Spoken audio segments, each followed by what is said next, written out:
Welcome in, everybody. How you guys are doing good today. So, wow. Yes, Lord. Right on time. Look at that. Well, the Lord has chimed in today on the Guns and Gear Live. It's starting to thunderstorm outside, but no, we wanted to kind of touch on how do you select thermal, and we've got ATN on today's Guns and Gear Live, and we just want to talk about thermal. That's all we're talking about is thermal, because it is a great equalizer, and I know, Ryan's had a lot of experience with it. I've been shooting it a lot more than I used to, but thermal is one of those things that it's not a stopgap. Once you go in and you get into night vision and you get into night hunting or anything like that, you're probably going to start out with night vision, but you're going to transition right into thermal. And once you go thermal, never going to go back. But we got Steve Lemenov on here, and we were discussing on what factors go into choosing the right thermal optic, because honestly, ATN has a wide selection. It's massive. But let's listen in and see how that went. All right, we're here with Steve Lemenov, and the question always comes about, and it's exactly what we're setting up here. How do you choose thermal? Like, what are the factors that you need to be looking at? Because, and Steve, you're going to correct me, I know, but you have 13 different options for optics, scopes, 14 for monoculars, and 6 for binoculars. And that doesn't count the options that you have that are in camouflage. So where do guys start in selecting their process, and where they land on thermal imaging? Well, KJ, first, I want to say thank you and appreciate being on the segment once again with you guys. And it's a very good question. You're right. We have a very rich assortment of product here at ATN. And bottom line is, when customers look for a thermal optic, they need to ascertain what their real needs are, right? If they're looking for a scope, on average, what is that typical shot that you're going to be making? Okay. How far do you need to see, and and the type of environment you're operating in? Because, if you're hunting in the south where there's a lot of humidity, and if you're, hunting in the northwest or in the west, the temperatures are, temperature variances are different. The dew point and moisture and humidity is very different. And humidity plays a very negative, provides a very negative effect on thermal, right? Mm-hmm. So you got to consider is when you're looking for thermal products, any thermal products, be it a monocular, be it a scope, is what type of sensor is in that product, the thermal sensor, what type of lens is on that product, because the lens size will dictate the magnification, both optical and digital magnification that you're going to get out of that optic.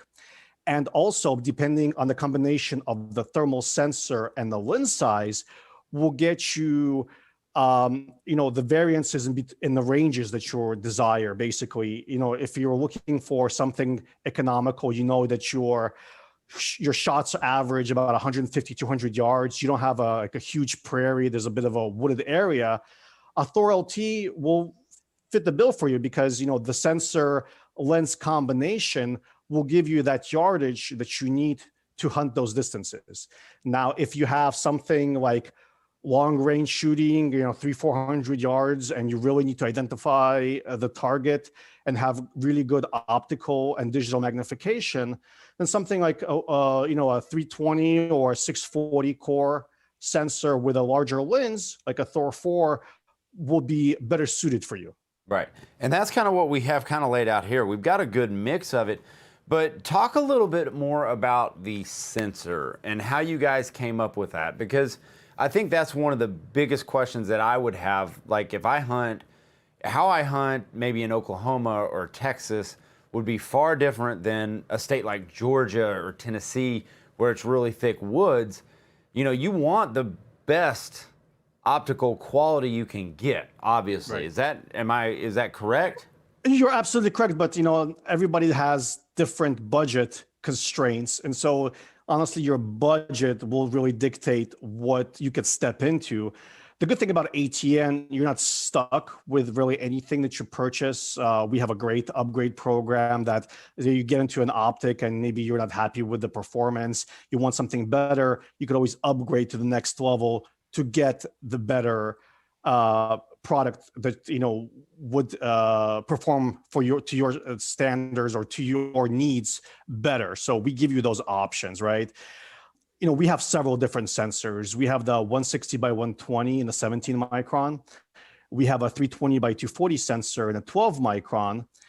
We also have 384 by 288 in 17 micron and a 640 by 480 17 micron sensor. Actually, the new 640 sensors that we're using in our Thor 4s and our thermal monoculars, like the Otis 4T, are a lot more sensitive. Their NETD is less than 25 millikelvins, whereas previously there were, I believe, less than 40. So it gives you a much more defined, crisper, better quality image in a higher sensor that you're paying for. So, we try to give our customers as many options as possible because we know that one type of product will not fit everybody's needs, because again, environments are different. Where a lot of people hunt, it's a big country, there's a lot of different regions, a lot of different environmental factors, and so we have a lot of SKUs on the table so that people can make the best purchase for their needs.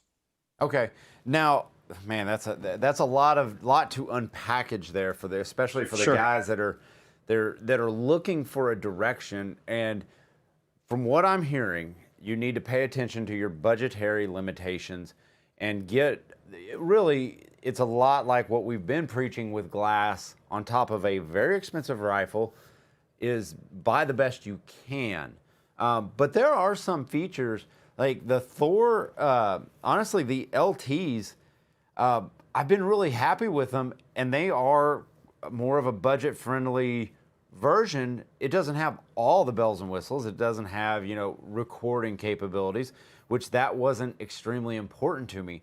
So I think like when you're looking at it and you're looking on like how do you actually select what product you want, you have to look at your location, your budget, and what you want out of that optic, because as we know, all ATN products, they have a bunch built into them. Right. That's a great point. The Thrill T was a great addition. Customers were looking for something a lot more simpler to use, something that doesn't, is not really rocket science to operate. It's a simple scope with a great battery life, has some features, but doesn't have the same features as the Thor 4. It's more budget friendly. It gives you great performance, especially in a 320 by 240 sensor in the 12 micron.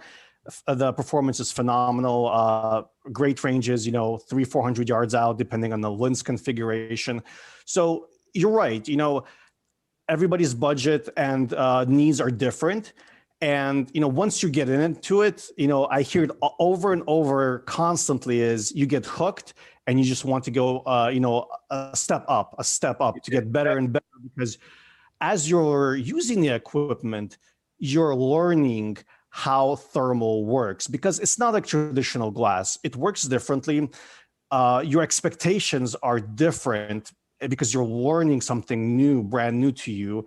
And you have to learn how to identify various game, if it's a dog or a coyote, a hog, different types of animals that you're hunting at night, because the depth perception is really poor because it's very, it's pitch black nighttime darkness, and it's hard to judge distance to target. Right. Even with, great optics and sensors. So you have to learn your equipment and see what its capabilities and limitations are. And as you progress, I see a lot of customers just keep coming back, either upgrading or buying an additional scope, giving their old scope to their son, or selling it to a friend, and stepping up to that next level because they see the value in it, they see the performance, and they see how effective they can be in the field with this technology by their side. One thing that I don't know a lot of people understand either is that ATN actually has a refurbished program. Is that correct? And I would direct people there. really, I mean, if you want to kind of save a little bit of money, talk about the refurbished program. Because Absolutely. that's something It's a good program. It lets a lot of people that maybe can't afford thermal get into it on a budget. These are not broken scopes. There's a lot of misconception and innuendo that the scopes are garbage. They're not. The refurbished program is basically customers that upgrade. We take their old scopes, we give them credit for it. We go over the scope top to bottom, check everything, check all the components, make sure the firmware is correct, put them on the recoil machines, test them, and basically they come out as virtually brand new units. And they come with the same warranty because we stand by our product as brand new ATN scopes. So you have peace of mind that the scope that you buy will last you. And that, as you are an ATN customer, ATN will take care of you. Also, we have, trade shows, writer samples. We send demos to Gun Talk to play with and, to writers to write about. We can't really sell them as new products anymore once we get them back because they've been handled, they've been used. So those products go into the refurbished program. They go on through the same process, the same inspection, the rigorous testing, the quality control.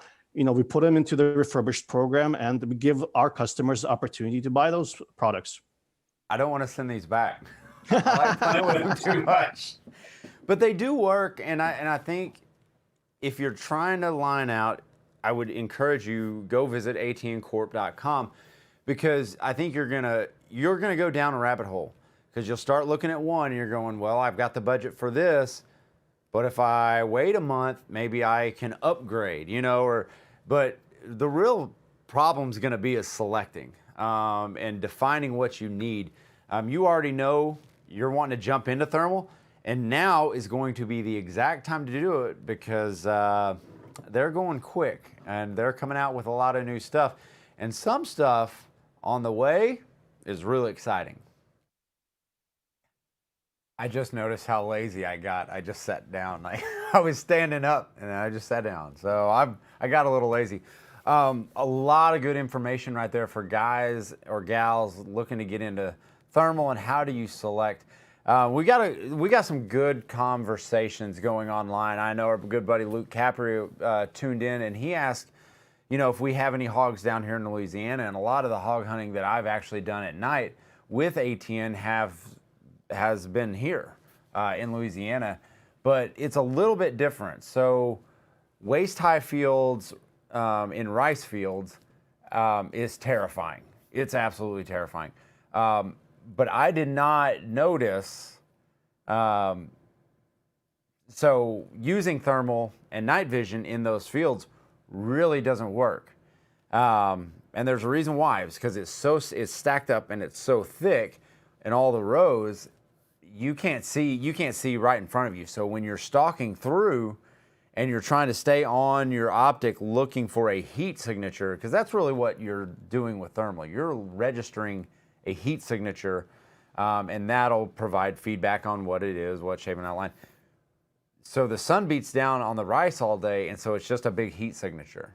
So it doesn't really work, and night vision's the same. When that infrared light goes out, it's hitting that rice really quick, and it's bouncing back, and it's just blown out. So your vision is really blown out. So the best thing to use in a rice field I found is a flashlight and a 12 gauge shotgun. Dealer's choice on that one because you can't see the hogs. You can't see them. You see their movement. They'll be 2 feet from you and you can't. You just can't see them. I mean, they're literally right there. We've had a lot of footage from hunts where the corn's cut down. Right. You can see across the field and you can see them as bright as day. And that's perfect. That's when the fields are cut and all that seeds left over, man, that's really a great time to go hunting in those fields is because it's lower. But now here's another one. Hunting in sugarcane fields. Those stalks are about 8 to 10 foot tall and they're all laid over and everything else. But thermal actually works in that because the rows are further apart. So what you do is you go into one row, you look down it, and then you just move over quietly into the next row, look down it. You see a heat signature down there. It's going to be a hog. And that's how you take them out of sugarcane fields, which I was privy to a couple times. And that is also a terrifying ordeal. We did have a question over on Facebook that I wanted to get a few comments in on. One guy says, it's like I'm watching this, understanding that I can actually afford this. And they have a refurbished program, which I tell everybody, get in on that deal because that's good. You're getting basically a new Optic. They redo everything in there. That's a great way to get into those entry-level pieces. And then we've got another one. Can you use thermal both day and night? That's from Pete Barrett. 100% yes. That's actually during the day is when I find it almost as useful as during the night. Night gives you a little bit better advantage because their sight is limited in the day.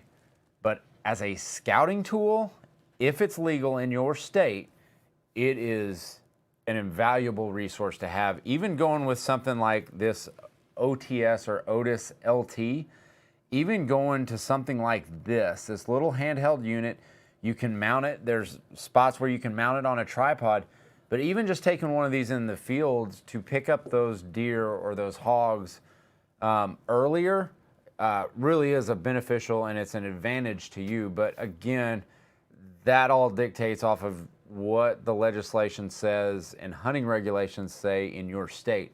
A few years ago, I went on an Iowa muzzleloader hunt.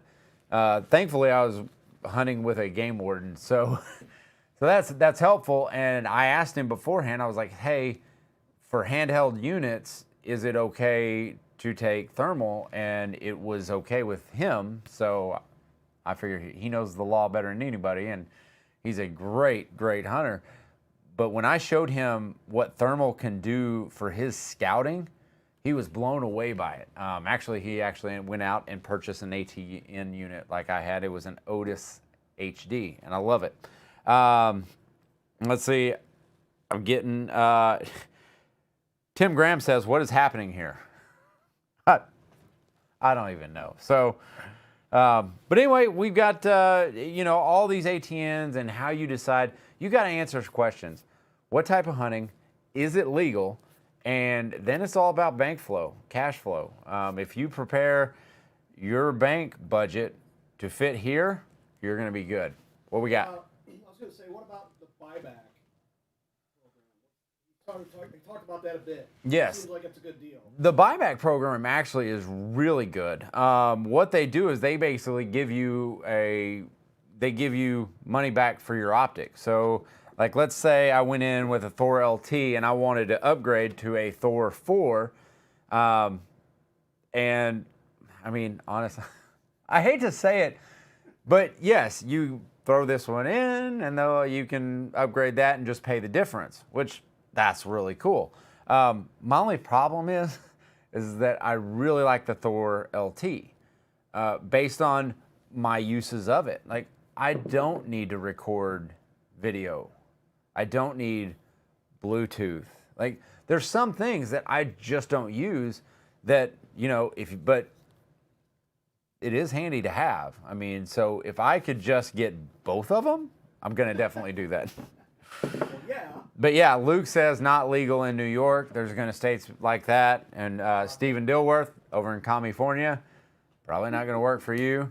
But that's an interesting thought because California actually has a ton of wild hogs. So I don't know California game laws, but it seems like actually in California, as long as you're within the gun limits and stuff like that, it seems like you could own this. So I don't know. Stephen, correct me if I'm wrong on that, but it seems like you guys would be in a position to keep those populations down. But anyway, that's it for us on Guns and Gear Live. Thank you guys for joining in.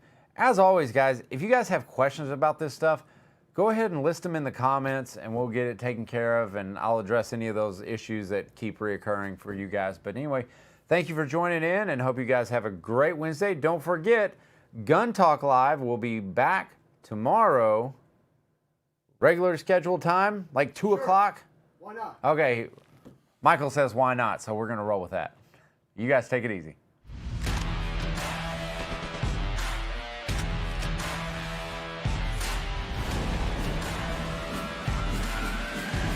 Let's see what we get.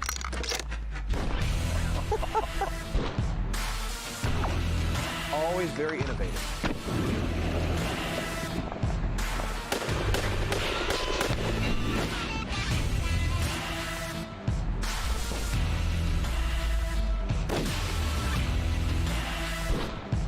It's a lot of fun.